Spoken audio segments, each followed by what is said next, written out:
Olá, a gente vai falar sobre a importância do ultrassom vascular no diagnóstico e manejo das arterites de células gigantes. E segundo o Colégio Americano de Reumatologia, bastam 3 desses 5 critérios para fechar o diagnóstico. Só que esses critérios datados de 1990 vêm perdendo força ao longo do tempo. E grandes pesquisadores já vêm sugerindo que o ultrassom entre como um desses critérios para o diagnóstico das arterites. Vejam só em relação à arterite temporal. Esses autores estudaram as alterações ultrassonográficas, as alterações da biópsias e as alterações clínicas em pacientes com queixas de arterite temporal e ao longo de 100 semanas, os critérios que melhor se correlacionaram com o desfecho final do diagnóstico do paciente foram os achados ultrassonográficos. E o exame, gente, é muito simples. Então, com o transdutor linear, nós estudamos a artéria temporal aqui ao nível da orelha, seguindo o ramo parietal e o ramo frontal. Quais os critérios ultrassonográficos para o diagnóstico da arterite temporal? É o halo inflamatório, é o sinal da compressão positivo, são estenoses segmentares ou até mesmo oclusão desse vaso. E o halo inflamatório nada mais é do que o edema da parede do vaso. Então, a gente vê essa área hipoecóica homogênea, tanto na parede anterior quanto na parede posterior do vaso. Conhecido como sinal da compressão positiva, a artéria, quando edemaciada, ela não colaba. E esse sinal, ele tem uma sensibilidade de 79% e uma especificidade de 100% para o diagnóstico da arterite temporal. E como que a gente vai ter o limite entre o espessamento intimal de uma artéria normal e de uma artéria com arterite? E esses autores estudaram isso. E o ponto de corte para um espessamento intimal indicando arterite na artéria temporal é de 0,42. No ramo frontal é de 0,34. No parietal de 0,22 e na artéria axilar de 1 milímetro. Na artéria axilar, sim, porque é um vaso que tem que ser estudado em pacientes com suspeita de arterite temporal. Por quê? Porque 50% dos pacientes portadores de arterite temporal terão as suas artérias axilares envolvidas. E a artéria temporal, ela pode ser poupada em pacientes com arterite em até 40%. Tá? Nós podemos também identificar a oclusão desse vaso, mas vejam que a oclusão da arterite é diferente do processo aterosclerótico. O que a gente vê aqui é uma imagem mais semelhante à trombose. E essa imagem vai diminuir e essa artéria vai diminuir o seu diâmetro e diminuir o processo inflamatório assim que ela for tratada.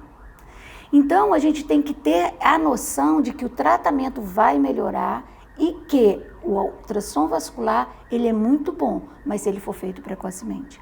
Vejam que o halo inflamatório, ele tem uma sensibilidade de ser detectado em 85% no primeiro dia, mas ele passa já para 50% a sensibilidade quando se passa de mais de 2 dias.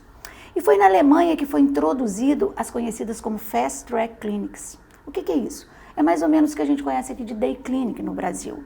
Então, eles dizem o seguinte, que para dar o diagnóstico de arterite temporal em menos de 24 horas, basta que você tenha um reumatologista, uns exames laboratoriais e um ultrassom. E olha que interessante, no período de 94 até 2016, com esse tipo de metodologia, eles notaram que houve uma diminuição nos pacientes com perda de visão de 27 para 8. O número de arterites diagnosticadas aumentou de 30 para 203. E no período de 2014 para 2016, de 1.173 pacientes com diagnóstico de arterite temporal, somente 36, 3,1% necessitaram da biópsia. Então, mostrando a importância do ultrassom no diagnóstico da arterite temporal. Esse tipo de clínica foi muito divulgado e hoje não tem só na Alemanha, tem em vários países.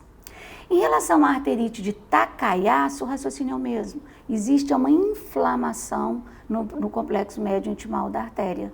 O que difere da arterite temporal aqui, as mulheres são mais acometidas numa faixa etária bem menor.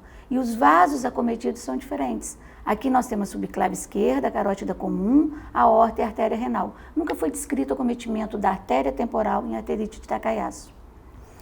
E conforme o Colégio Americano de Reumatologia, bastam ter 3 desses 6 critérios para o diagnóstico da arterite de Takayasu. Só que também esses critérios vêm perdendo força ao longo do tempo. E o espessamento médio intimal da carótida comum é diferente do espessamento aterosclerótico, tá? Então, o que a gente vê é esse aumento homogêneo, tanto na parede anterior como na parede posterior. E lembrar que aqui, diferente do espessamento aterosclerótico também, a medida deve ser feita de forma manual. Uma peculiaridade da arterite de Takayasu é que ela envolve a carótida comum, mas ela preserva a carótida interna. Vejam vocês que o espessamento vem até aqui e aqui eu já tenho uma íntima normal. Não temos explicações para isso. A complicação vascular mais frequente na arterite é a obstrução do vaso, e essa obstrução de forma difusa, e as estenoses são as complicações mais frequentes, chegando a ser até em 93%. Esse espessamento do complexo médio intimal, ele vai evoluindo com o decorrer do tempo e vai fibrosando, podendo chegar até a oclusão do vaso. Tá? E olha só que interessante também, só com o ultrassom nós conseguimos identificar se essa doença está em atividade ou não, só estudando o complexo médio intimal. Então, essa classificação foram feitas em 5 graus. E o grau 1, 2 e 5 indica a atividade da doença. Vamos ver o que a gente encontra nele. O grau 1, o complexo médio intimal, está aumentado e ele tem neovasos dentro dele. Então, a gente pode identificar aqui pequenas arteríolas dentro desse complexo médio intimal. O grau 2, existe um aumento do espessamento médio intimal com uma diminuição da ecogenicidade. E o grau 5, além do aumento do espessamento, existe um aumento do vaso também. Diferente desses outros graus aqui, 3 e 4, em que a fase estável da doença já existe quase que um componente fibrótico. Então, a gente vai ver um aumento da ecogenicidade no complexo médio intimal, podemos ver até essas travezinhas fibróticas, indicando estabilidade da doença. Vou mostrar esse caso para vocês aqui desse paciente que foge do padrão, porque é um menino de 17 anos, mas ele estava numa fase estável e teve uma fase de atividade. A fase estável dele é aquele exame que eu mostrei para vocês. A carótida comum tinha um espessamento, pode ver que a ecogenicidade é maior, não é hipoecogênico. E quando ele entrou em atividade, veja só, houve um envolvimento da artéria subclávia e olha como que a gente vê uma hipoecogenicidade, tanto na parede anterior como na parede posterior da subclávia, demonstrando atividade. E aqui o processo inflamatório era tão grande que ele dava uma estenose hemodinamicamente significativa. Tá? Então, nós temos esse paciente em 2 fases diferentes. Então, gente, o que a gente leva para casa nesse rápido tempo de falar de arterites? Então, a medida do complexo médio intimal nas arterites, ela deve ser feita de forma manual e não automática. Na arterite temporal, evite alterar muito seu preset para não criar um malo inflamatório. Pressione a artéria em corte transverso e se ela não for colabada é porque tem o edema, é o sinal da compressão positivo. Arterite temporal, pensou em arterite temporal, estenda até a artéria axilar, porque ela também pode estar envolvida. E na arterite de Takayasu, lembrar que a carótida interna não é acometida. E os sinais de atividade para a arterite de Takayasu são o aumento do espessamento médio intimal, presença de neovascularização ou até o aumento do vaso. Eu agradeço a todos vocês e fico à disposição para dúvidas.